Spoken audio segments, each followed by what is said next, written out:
Louco, esta noite te pedirão a tua alma, e o que tens preparado para quem será? Esse texto ele se encontra no livro de Lucas, capítulo 16, capítulo 12, verso 16 ao verso 21. E ele contém verdades profundas, né, e bastante importantes para aqueles que temem ao Senhor. Portanto, se você quiser entender mais sobre esse vídeo, fique comigo até o final.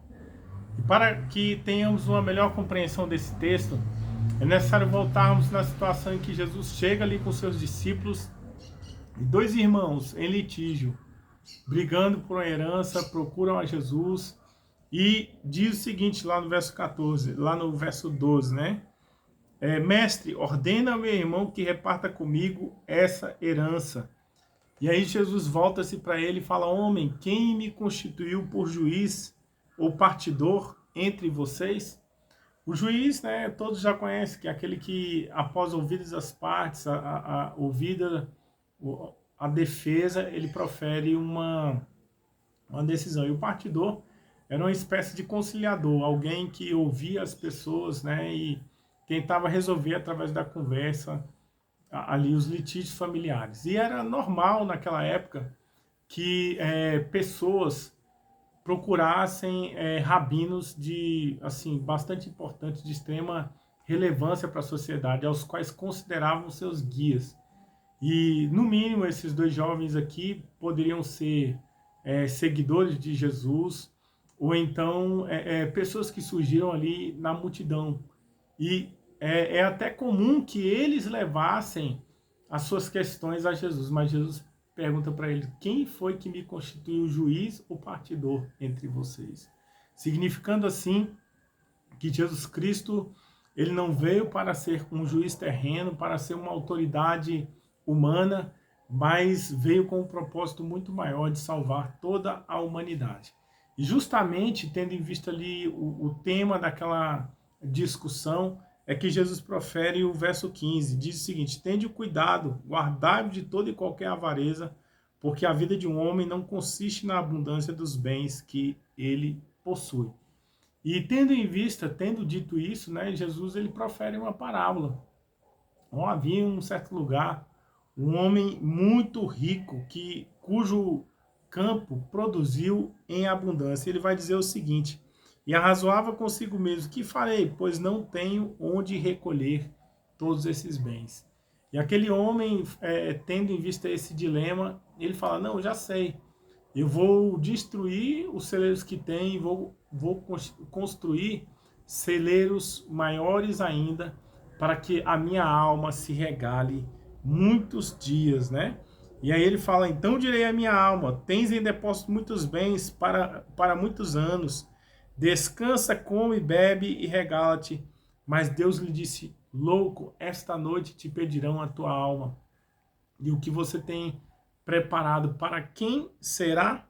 E ele fala: assim é o que entesoura para si mesmo e não é rico para com Deus. O que Jesus quer dizer com esse texto e com esta parábola? Em primeiro lugar, é que o nosso propósito maior nessa terra não é só amealhar, juntar bens e dinheiro e correr atrás de fama, de sucesso. Porque, por exemplo, pode-se, embora os homens estejam correndo atrás de fama, dinheiro, sucesso, sexo, né, e muitas outras coisas, pode-se perfeitamente viver sem essas coisas, mas não se pode viver sem Deus, entendeu? Quantas pessoas nos dias atuais não vivem vidas vazias e muitas vezes após terem alcançado seus objetivos, seus alvos, né?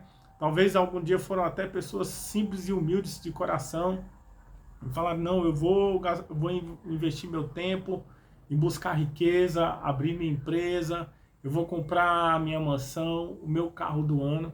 E quando atingiram seus objetivos, o que sentiram em seus corações foi um tremendo vazio, uma tremenda frustração. Eu quero dizer para você que está me ouvindo, que talvez esteja nessa situação, que não há diferença entre uma pessoa que anda de Hilux, mora num triplex, e uma que mora numa choupana, numa mansão ou numa casa comum, pois todos são imagem e semelhança de Deus. Diante de Deus todos nós somos iguais, e daqui nós não vamos levar nada. Veja que aqueles dois irmãos, né, eles eram família, mas estavam brigando por causa de uma herança. E como eu já falei, eu sou pastor e sou advogado. Uma das coisas que mais acontece justamente quando falta o patriarca ou a matriarca da família é que os filhos que antes eram unidos brigam, se ameaçam, ficam de mal um com o outro por causa de uma herança, por causa de dinheiro, por causa de um conflito de opiniões e de ideias. E irmãos que muitas vezes foram criados desde a infância deixam de se falar e fazem como esses irmãos que estavam aqui. Mas quando esses irmãos eles levam a sua questão ali para Jesus, Jesus fala: quem foi que me constituiu juiz ou partidor entre vocês? Meu propósito é muito maior. Eu não vim para isso. Ele fala o seguinte: tome cuidado, guardai de toda avareza, porque a vida de um homem não consiste na abundância dos bens em que possui. Talvez você tenha levado uma vida vazia até aqui, focado na BMW, focado na fama, focado em amigos, em pessoas que estavam contigo no momento em que você tinha dinheiro, em que você estava bem, mas te abandonou quando você perdeu tudo. Entendeu? Jesus está sendo claro aqui que a vida é passageira. A vida de um homem não consiste, não se constitui nos bens em que ela possui. E é por isso que ele, para dar melhor entendimento ao seu ensinamento, Jesus pegava coisas do dia comum e ele fala o seguinte: o campo de um homem produziu em abundância e ele passou a razoar consigo mesmo: que farei, né? Porque eu não tenho espaço para recolher todos esses bens, todos os meus frutos. Ele fala: não, eu vou fazer o seguinte, eu vou quebrar esse galpão aqui, vou construir celeiros maiores e vou dizer à minha alma, né? Come, bebe, regala-te, porque agora você tem bens para muitos dias. E aí Deus fala: louco, essa noite te pedirão a tua alma, e o que você tem preparado para quem será? Quando Cristo ele faz essa pergunta, ele está dizendo o seguinte: que todos os nossos negócios, todas as nossas ações, elas podem ter dois tipos de resultados. Ou resultados apenas terrenos, ou resultados para a eternidade. E 1 João capítulo 2, verso 15, vai nos dizer: não ameis o mundo, nem as coisas que há no mundo, pois o desejo da carne, o desejo da vida, né, a soberba da vida, o desejo dos olhos, as coisas desse mundo passam. Né? Você compra um carro, ele quebra. Uma mansão você tem que reformar. Dinheiro hoje você tem, amanhã você pode não ter. Mas ele fala o seguinte: o amor do Pai não está nessas coisas. Né? Na verdade, aquele que ama o Pai, ele permanece eternamente. Então, eu quero dizer para você: o que você tem constituído, o que você tem preparado, para quem será? Apenas para os seus descendentes brigarem depois que você partir daqui? Ou as nossas ações têm produzido frutos eternos? Eu quero dizer que daqui não se leva nada. Aliás, leva-se apenas uma história daquilo que nós fizemos para Deus e de como nós respondemos aos chamados da graça e da misericórdia de Deus sobre a nossa vida. É por isso que aquele homem, a confiança dele estava no celeiro, estava nos bens, mas naquela mesma noite a sua alma lhe seria pedida, e os bens que ele constituiu seria para quem? Né? Eu quero dizer para você que você pode viver uma vida fútil, uma vida efêmera e sem significado, juntando tesouros apenas para essa vida, né? Apenas com o objetivo de ostentar, de mostrar para a sua família, para os outros que você conquistou. Ou você pode viver uma vida, né, ainda assim de vitória, mas com frutos eternos. Aquele homem, ele pensou nas riquezas apenas para si. Ele não pensava em repartir. O texto fala Então direi à minha alma, come, bebe, regala-te para muitos dias. Jesus está querendo demonstrar aqui nessa parábola também de que a verdadeira riqueza é aquela que nós constituímos não só para nos abençoar, mas para abençoar a vida do próximo, porque a vida é passageira, a vida é rápida e nós devemos, e um dia nós vamos prestar contas para Deus, entendeu? Então, eu quero finalizar por aqui e dizer o seguinte: quero perguntar, como você tem conduzido a sua vida? Um dia nós compareceremos diante de Deus para prestar contas. E eu quero dizer, se preocupe com sua alma.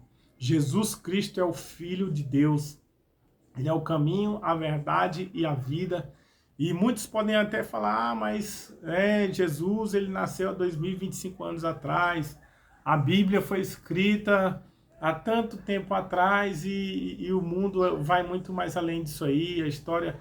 Mas eu quero dizer para você que embora tenha vindo Siddhartha Gautama, várias outras pessoas que as pessoas tenham considerado como pessoas assim sagradas, né? Eu quero dizer para você que só um deles foi chamado de Filho de Deus, que foi o Senhor Jesus Cristo.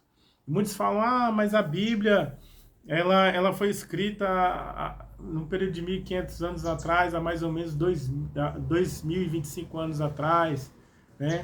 Ela contém uma história limitada, Deus não cabe na Bíblia. E eu quero dizer que quem fala isso é um tremendo ignorante, porque a palavra de Deus fala do Cordeiro vivo que morreu antes da fundação do mundo. Nós vemos que o plano de Deus ele começa em Gênesis, termina em Apocalipse, mas ele fala sobre a eternidade. Ele abarca a história da humanidade desde antes da criação dessa terra. Entendeu? Então, entregue sua vida ao Senhor, creia nele, porque uma vida sem Cristo é uma vida vazia, mas uma vida com o propósito de agradar ao Mestre, de servir ao próximo, essa sim é uma vida cheia de significados. Então fica aqui o nosso abraço. Se você não é inscrito no nosso canal, se inscreva e até o próximo vídeo.